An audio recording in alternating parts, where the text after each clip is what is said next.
Boko Haram, the militant group that wants to create an Islamist state by overthrowing the Nigerian government, has created havoc in large parts of northern Nigeria in Western Africa. Although the group was formed in 2002 as a reaction against Western education, it launched an armed insurgency in 2009 and received worldwide notoriety in April 2014 when it abducted 276 schoolgirls. Since then, it has destroyed villages, attacked cities, and killed thousands of people, with many more dying as collateral damage. To get a view from inside Nigeria on the real reason, scale, and impact of the conflict, Boom spoke to Funmi Iyanda, Nigerian broadcaster and journalist. Thank you very much for speaking with us from Lagos. So first question, why is it that Boko Haram has become so significant and so dangerous, in a manner of speaking, in such a short time, though the group has actually been around for much longer?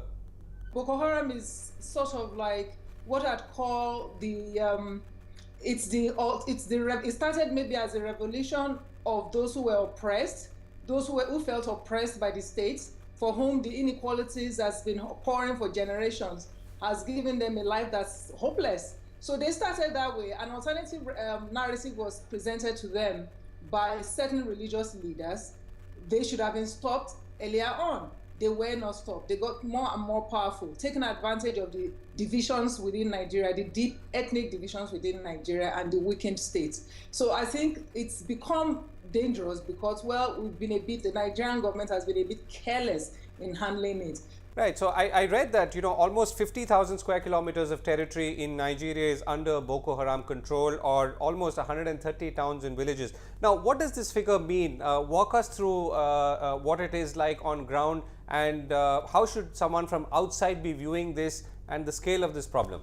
It's hard to be sure about those statistics. Nigeria is a big country, and we've had challenges with actually getting accurate statistics, including certain census number. The states that Boko Haram has penetrated are big states in terms of land mass. To give an example, I know that state, Borno State, is 22 times the size of Lagos State, and Lagos State has over 19 million people living in it. So if you multiply the land space that would take 19 million people by 22, you begin to get an idea of how huge that land mass is. And that's just one of the 3 states that Boko Haram had some sort of inputs in them. In terms of the people living on ground, it's unfortunate the situation in Nigeria because, well, not only is it a huge land mass, the people are completely, there are different ethnic realities and ethnic cultures. And because this situation has been politicized in the past, there's a tendency to see this as a problem in the northern part of Nigeria. You could go to other parts of Nigeria where because there's been some sort of, there's a polarization, both religious, ethnic, and in terms of social class that's going on in Nigeria. It's been going on in Nigeria for a long, long time. So there's some sort of detachment in some parts of the country from the realities of what's going on in the north. And that, unfortunately, also happens in governance. So handling it has been difficult because, well, there's an externalizing of the problem. However, people are becoming more and more aware of it. I think that as soon as governments begin to see this not as a northern problem, but as a Nigerian problem, then we'll begin to have some sort of inroads. Right. Funmi, your president, Goodluck Jonathan, has been trying to do a lot of things. There is a new African front that we hear of being set up to combat Boko Haram. What's your sense of these efforts that are being put together to combat Boko Haram? Is it likely to bear fruit, and if so, in what kind of time period? I think that we must realize that the problem of Boko Haram, because it wasn't caused overnight, is not going to be solved overnight. And there are 3 different levels I think that we should address it from. In the immediate, there's the military attempt to actually crush the army of Boko Haram. Then there's also going to have to be some sort of negotiation. I don't know if negotiation is the best word, but some sort of engagement with elders, religious, influential, ideological leaders within the communities to begin to help the people pull back. And then finally, we have to address the underlying issue of inequality, of poverty, of lack of education. Oftentimes people understand, they misconstrue what they mean by Boko Haram to simply mean we don't want books or we don't want Western education. It's not about Western education. In Nigeria, post-colonial Nigeria inherited a government, a structure, a police, and an army that is oppressive to the people, is designed to be oppressive, to take resources from the people. That hasn't changed. For too long, Nigeria's government has construed a small elite who have benefited itself but not benefited the people. So different parts of Nigeria has rebelled. There's been some sort of rebound violence in different parts of Nigeria. In the northern part of Nigeria, it's been Boko Haram, and I can explain why that is so. In the southwestern part of Nigeria is armed robbery. In the southeastern part of Nigeria is kidnapping.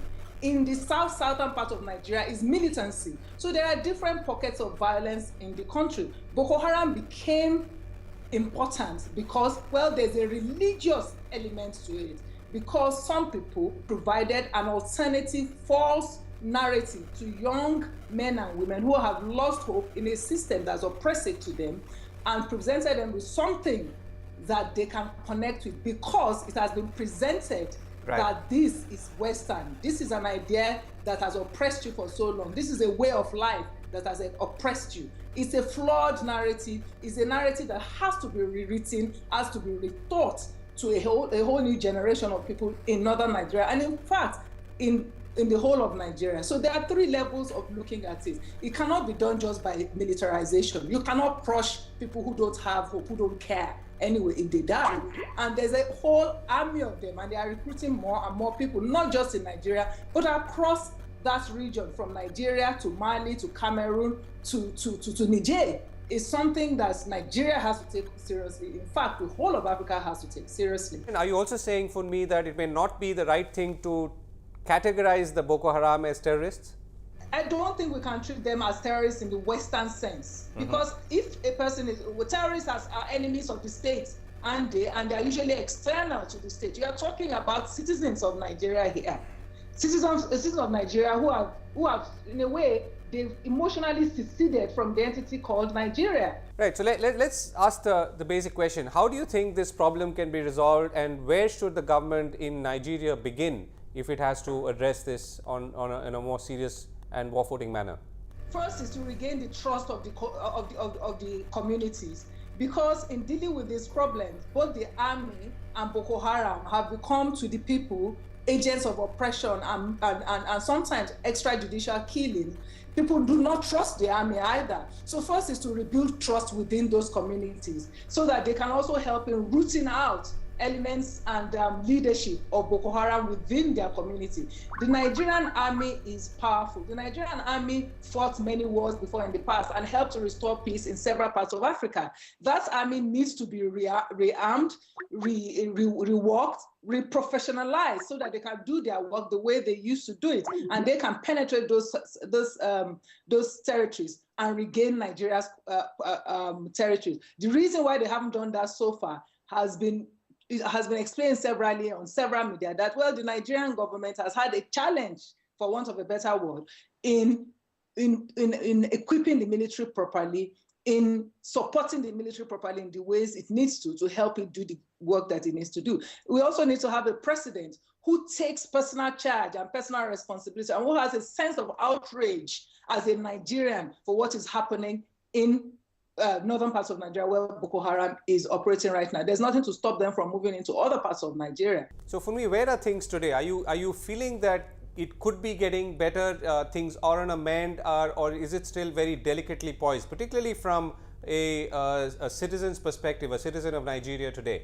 It's still delicately poised. The elections in a couple of weeks are very, very important because, well, there's incumbent president, and then there's a new challenger who used to be a general in the Nigerian army, who is also of northern Nigerian extraction. And people feel that because he's of northern Nigerian extraction, he's an army general, and he's austere in his manner and his ways, that maybe he would be able to solve the problem. Either way, I think what is important, is crucial, is that whoever becomes the president of Nigeria from May 29, 2015, has to take the issue of Boko Haram seriously, has to stop regionalizing it. Funmi, have you had the opportunity to engage with or interview anyone from the Boko Haram leadership? I haven't had that dubious honor of interviewing anybody who is at the top level of Boko Haram, because nobody knows who is at the top level of Boko Haram.